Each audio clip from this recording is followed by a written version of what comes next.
Morning. Good morning. Many people have someone in their lives that they admire and appreciate so much that they consider them a hero. And I guess I would have many reasons to feel the same way about my dad. I mean, he was a great dad.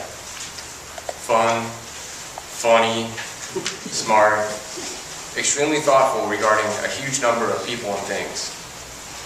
But the more I thought about it, rather than a hero, I think he might have been a superhero. And I think I can prove it. Exhibit A. He survived pancreatic cancer for almost 7 years. 7 years. Who does that? That by itself puts him on level with one of the Ninja Turtles. Exhibit B. He drove a superhero's car. No, I'm not talking about the Ford station wagon or the tan van. The car I'm talking about is the car he drove in college. It's called an Izetta. And if you're not familiar, it's like the car that Urkel drove on Family Matters. It's crazy. It has only 3 wheels, and the car's single door was in the front of the steering console attached to it. I brought a picture for anyone who's under the age of 110.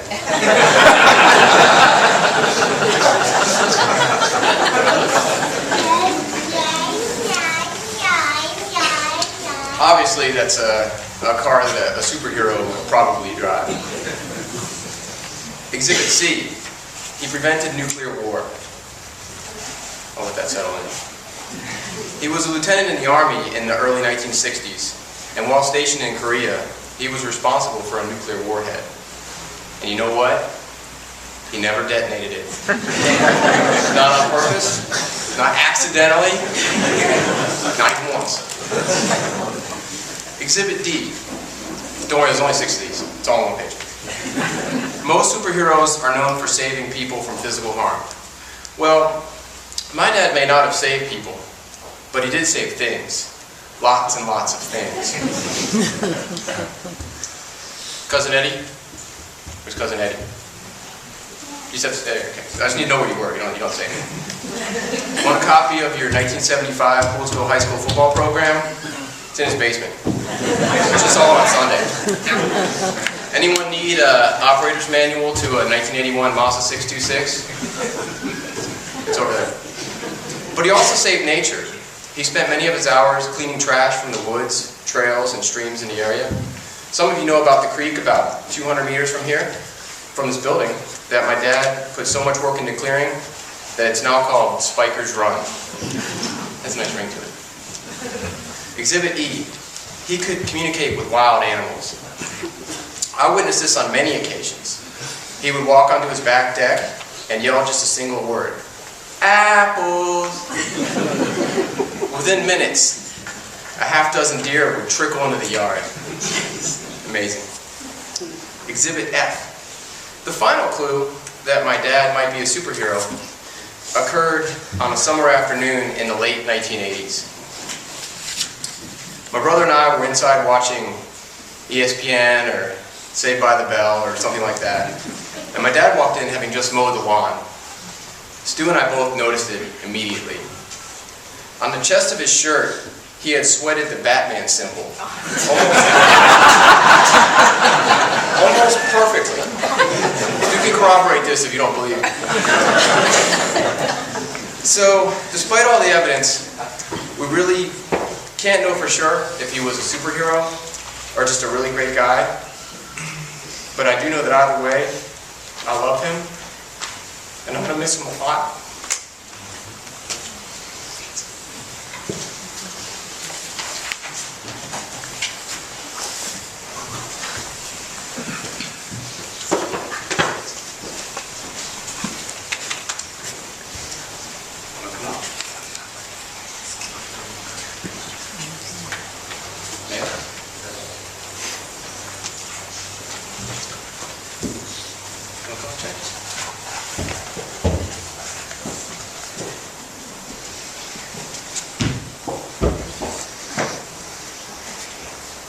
I'd also like to thank everyone for coming today. I'm Stu Speicher, Larry's other son. Tough act to follow. I appreciate everyone coming out in the rain. I'm sure it's my dad telling his gardeners that he's simply not done with them yet. He would love this. It's great to see so many faces of people who love my dad and who he loved in return. Now, you think you really knew my dad. You think you knew everything about him. So you're probably surprised if I told you he was one of the wealthiest men I ever met. You also might be surprised to know that he flaunted that wealth. He would brag about it. He would boast any audience he could find, willing or, as you might know, sometimes not so willing to listen to it. My dad was so wealthy because for him, wealth wasn't money, wealth wasn't possessions. My dad's wealth was his friends and his family. And my dad's fortune included 5 priceless treasures. That was his grandchildren. Every moment my dad spent with beautiful baby Quinn, or as you can see, energetic and spirited Griffin, or funny and compassionate Jared, no one made him laugh more than you, buddy. No one. Or confident, okay, cocky, Cade, or especially the young man right here who changed his life forever, Blake. Every moment that my dad spent with them made him feel like the richest man in the world. And for that exact reason, he probably was. Thank you. Good.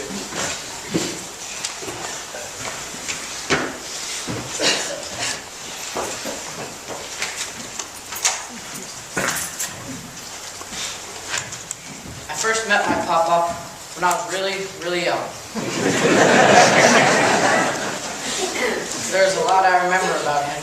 For example, starting when I was 8, I would come down to Maryland for a week with just my Grammy and Pop-Up.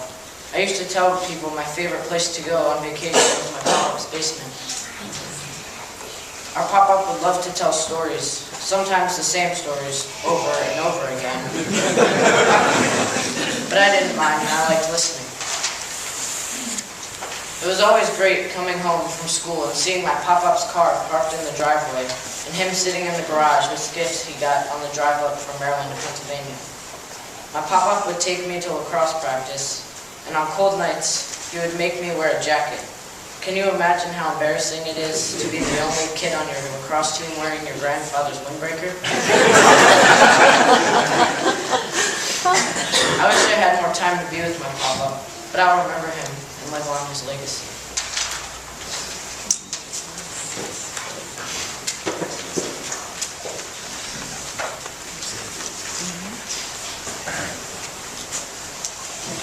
Also have Jim. I could do Jim or Tim, either or, right? Where's Jim? Jim's on his way.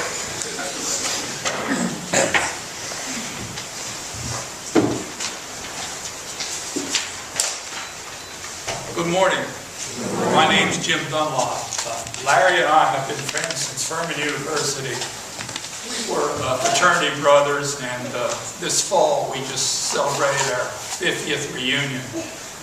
And I was able to go, Larry wasn't able to go, but I brought him back all the programs and so forth from Furman. And we got promoted to Golden Paladins. When you reach 50 years, they promote you from just Paladin to a Golden Paladin. One thing came to my mind as I was just sitting there about Larry being a hero. One day I got this call from Larry. He was working for IBM, and I believe the building was over in Montgomery Mall. And one afternoon, a gentleman came in there and started shooting the building up, and he survived that. It was the first time I'd ever heard. It came to be known as going postal, but he called me, and he was just he's just as calm, like, you know, it's just another day for me. But that's Larry. But he was to me that he was a hero that day. My daughter is a poet, and she's written an acrostic poem about Larry. bear with me, I hope I can get through it. It's called In Memory of Larry Speicher. Letting no opportunity for humor go unnoticed. A bright soul deeply aware of life's joy. Realistically aware of the sojourn of suffering as well. Relaying the singular journey in measured words. Yesterday's held as dearly as every present moment. Still the years at Furman hold their shine. Paladins keeping in touch across the miles. Echoes of Redskins cheers mixing in.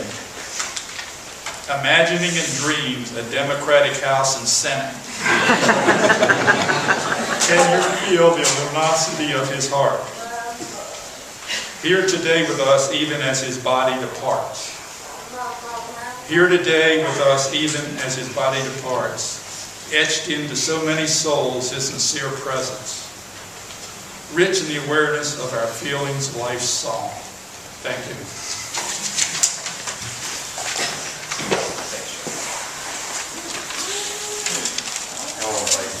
Cousins, yeah, right? Yep, cousins.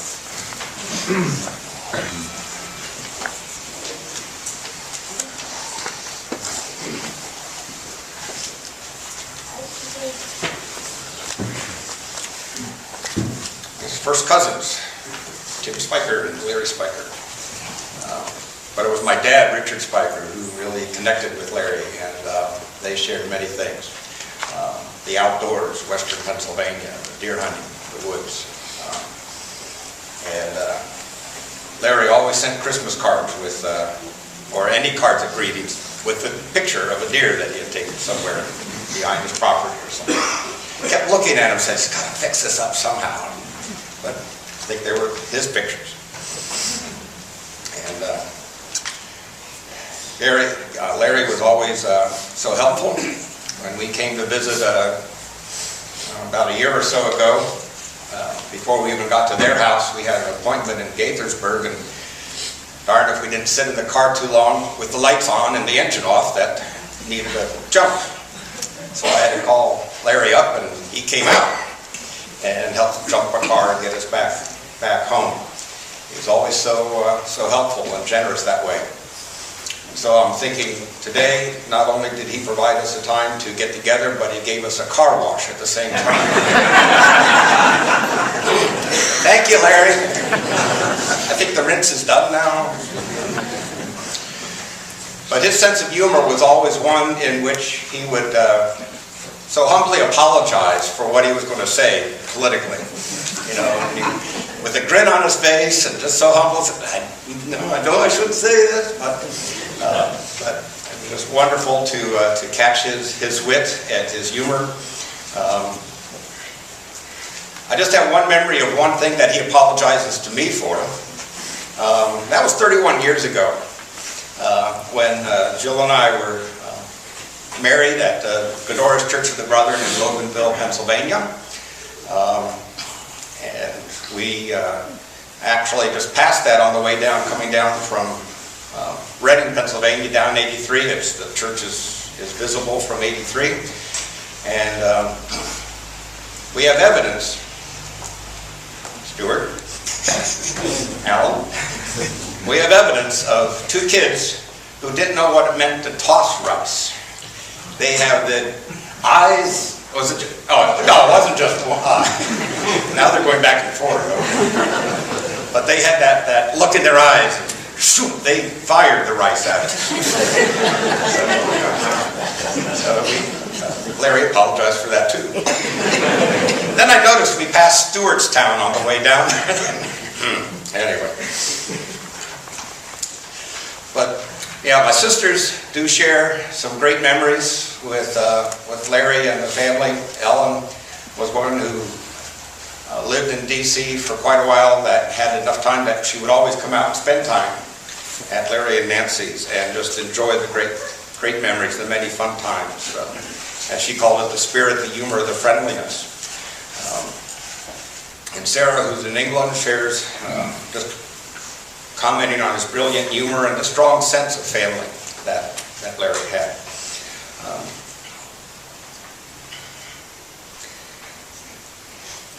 get to all the reunions, but Larry's strong sense of family was coordinating the reunions. And I guess one was down south last year or so,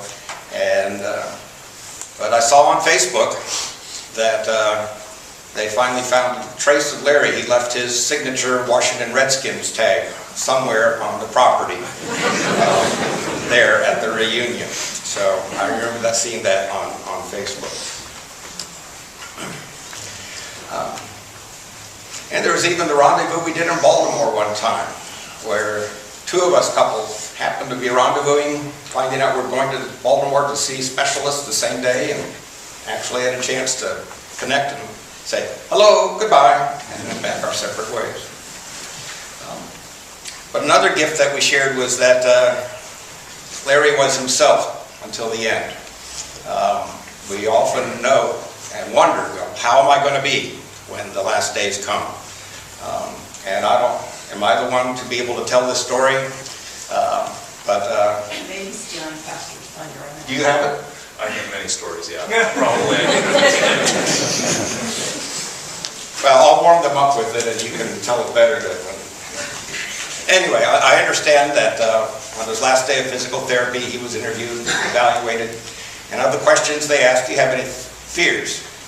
And his simple fear was that Republicans would regain power of the White House. He was himself to the end. And there's just a little blog that I want to comment on about the humor of Jesus. There's nothing worse than a humorless Christian. Tight-lipped, judgmental, unsmiling, puritanical. But this understanding of the Christian life is incomplete. Jesus uses humor to touch, heal, convert, and ultimately redeem. And in many of his parables, talking about how he used sly words, connections of words, and impossible situations to get a little rise out of people, make them think. And I think that's a bit of who Larry was. When I woke up this morning, I realized this is the 30th of April. Tomorrow's going to be May. And then in my baby boomer mind, I started thinking of Three Dog Night. April morning in May. And like my nephew, I spent some long time thinking about it. About 20 minutes. Until it came to me, oh, Pieces of April, that's the word, Pieces of April. I've got a morning in May. And I was thinking, well, it's a sad song. And in the morning, we're going to be sad as we move along. But then I said, well, it's a catchy tune, though. And Larry's a catchy tune. And appreciate that. So one of my favorite scriptures that I refer to is John 16:22, where Jesus gives his own disciples advance warning of his death and permission to grieve, saying, now is your time of grief, but I will see you again, and your heart will rejoice, and no one will take your joy from you. Joy and humor are the hallmarks of the whole faith. I thank Larry for continuing to keep that in mind with us.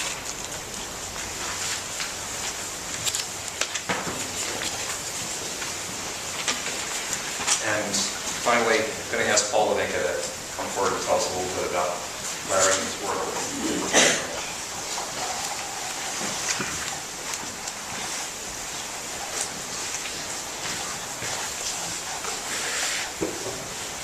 All right. Hello, friends of Larry Speicher. I was privileged to be part of one of Larry's last projects. It's going to be hard for me to roll this in. We thought of starting a group, the Muddy Branch Alliance, and Larry became one of our founding board members. I just want to share some experiences of that effort. He wanted to be an Indian, not a chief. It's such a sense of humor, but he was a leader, but he didn't see himself as a leader. He brought this childlike enthusiasm. We had a meeting with the Native Plant Society of Maryland, and he brought with him flowers from the stream. And And people were like aghast, like he'd picked these flowers, these native plants, and brought them, but he had such a childlike enthusiasm. We will miss him. You know, he never preferred to have any credit to his name. The pickup that Prince of Peace did along the road here, we could have adopted the road and had signs there that would say, you know, Prince of Peace was picking this up, and he preferred not to do that, just to go and do the act of picking up. That was Larry. You know, many complain about things, but Larry did things. We had an interview of Larry in February. You can read it, it's on our website.